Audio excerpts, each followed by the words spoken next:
My name is Anne Marie Brissenden, and I'm here with Darwin Green, CEO of HighGold Mining. We're here to talk about some takeaways from our most recent press release. Darwin, can you tell me some of the key things that you'd like people to take away from that news release? Yeah, thanks, Anne-Marie. This was a pretty pivotal year for the company.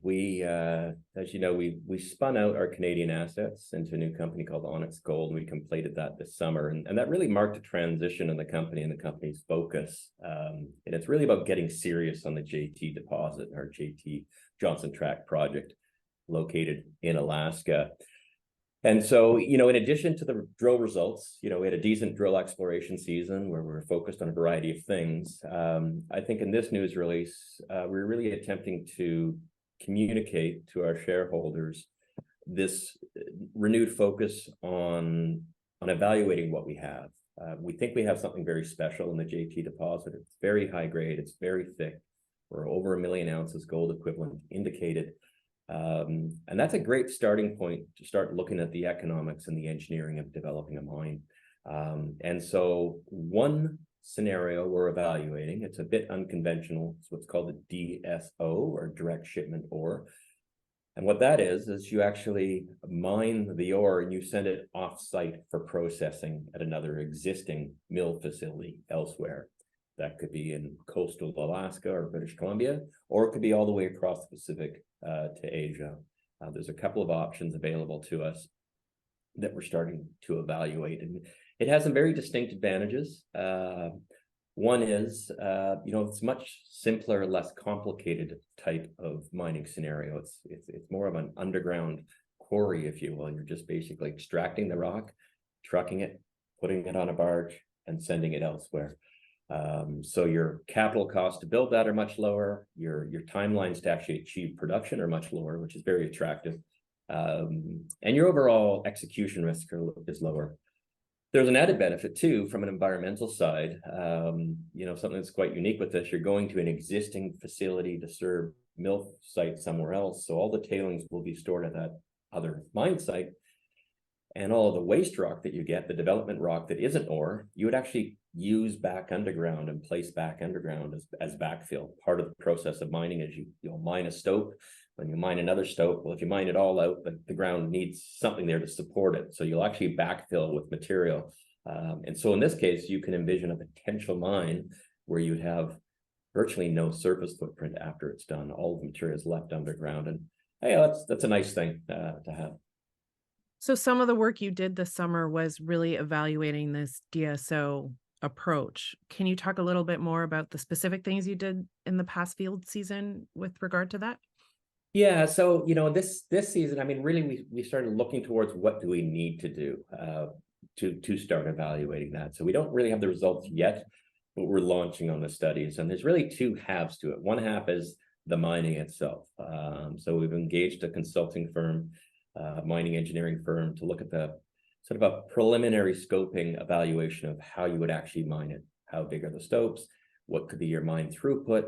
How would you access it? All the details on actual mine plan, potential mine plan for the resource itself. Keep in mind, this is conceptual, preliminary, high level stuff. The other half is, how do you get it to an existing mill? So we have to evaluate, depending whether you're going to Asia or an existing facility somewhere in North America. There's different logistics involved with that, and different facilities. So we're looking at all of those elements. There's additional sort of ore sampling work that we need to do, or sampling our mineralized material for additional testing to see if it's suitable for different sites. So all of that is launched. It's probably gonna take a few months as we work our way through that. But a lot of the other work we did this season was to support advanced exploration, geotechnical drill holes and hydrogeology studies and environmental studies and those sorts of things. So speaking of that advanced exploration, how was your exploration program over the field season? Are you happy with the results that were returned as a result of the drilling?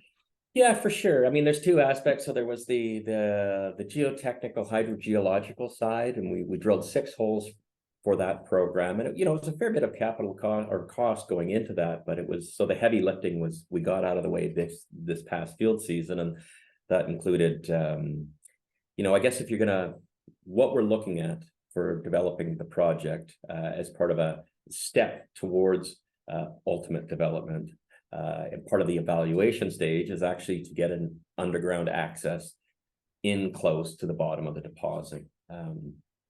Because of the steep terrain in the area, it's all helicopter supported. We're drilling on the top of a mountain, and the project lends itself to coming in at the valley floor with basically a tunnel from the valley floor that ramps its way up to the bottom of the deposit. What that will do is it gives you a platform that you can continue to drill the deposit with and to upgrade it to the level you would need to support ultimate feasibility level studies. But it also gives you a wonderful platform and access to a lot of good exploration real estate at depth. Our deposit, there's a portion of it that was offset by a fault. We know it's moved down. We haven't yet been able to find it. We know it's down there. Very expensive and long holes to drill through surface. So by getting underground, it gives us that ability to be much closer and much more efficiently test it. We'll be able to upgrade the resource. And then you're actually going to be coming in parallel to, but not within. You're kind of just out inboard of the mineralized stratigraphy, and you're a really nice environmentally benign rock that you can, and good geotechnical rock you can develop. And you're tracking all the way along the trend, what we call the mineralized trend, which we think is perspective for finding more and expanding the deposit. So anyway, that's the rationale for this. But to do all of that, to permit all of that, you really need to understand what's the rock chemistry going to be like? What's the water quality like? And so we're doing a lot of those tests, and now we're doing the modeling of all that data to put us in a position to initiate permitting of that underground exploration ramp sometime in the first half of 2024. So we are very pleased with the success on that. We got the information we need to initiate that process, and so that's great. On the exploration side, we had a very diverse program. We had a little bit of drilling around the main deposit, but we're saving most of that for later, for when we come back underground. So we had a really nice hit. It was an infill hole. Not a real surprise, because we know we have a beautiful thick deposit that's high grade, but it's always nice to drill those. And that was really one of the geotech hydrogeology holes. Most of them were in this other rock unit, but that one we wanted to cross across the main deposit so we can start doing the modeling for future mine studies. At the Ellis Zone, we did hit a very high grade intersection earlier this season. It was 50-meter step out from the main deposit. 50 odd grams over a couple of meters. We hit some really broad zones of lower grade mineralization. So we learned a lot there. Maybe not quite as juicy and thick intersections as maybe I'd hoped for coming into the program, but still very informative. But a big portion of our program was sort of the higher risk drilling, in that we were testing brand new prospects. And we came into the season with the attitude that in this market, the only thing that was really going to ignite the market was making another new significant discovery. Those are always the highest risk holes, so you have lower probability of success. But we felt it was worth it this year to be testing some of those. And you don't always hit it out of the park on your first drill program when you're testing those prospects. You get information, you learn, you go back, and maybe you hit it next year. So we were a bit disappointed there. I mean, we actually hit some really nice looking stuff that just didn't have gold in it. It was a nice new vein stockwork zone. And we hit some really good geology that tells us we're close to something in a couple of the other prospects. And what we're going to do is we're going to incorporate all of that data with the airborne geophysics we flew. So this is the first time since we've had the property that we've done a full property airborne geophysical survey. And we are still modeling that data, but we're going to merge that data with the drill hole data and our surface mapping and all those things to come up with a plan for next season. So remind us all that I believe that you're pretty well cashed up. So you have the cash that you need to navigate some of these turbulent markets. Can you expand a little bit more on that? Sure. I mean, it has been very challenging markets for sure. I think anybody that's an investor in the junior mining sector is quite aware of that. And, as a team, we've been we've all been quite disciplined with our capital. We've raised money at advantageous times, and we manage our cash flow to not put ourselves in a vulnerable spot. Our most recent quarterly financials, we had 6 million cash and another 3 million of marketable securities. So the value of those marketable securities actually dropped a fair bit just due to market conditions as well. But we're going to enter the year in a very solid cash position to be fully funded to execute on all of our plans. Now that we've done all of this, I guess the heavy lifting of to get some of these studies started, we're now in a position to kind of carry through on the DSO scoping level evaluations and continue with the permitting and modeling and get the permitting launched. And so there's lots that's going to keep us busy that we're fully funded to do. We're not in a position to get out there with a really aggressive drill program for next year, but if the market conditions return, we'll certainly be able to pounce on that. And our whole mission in a way right now is being responsive to the market.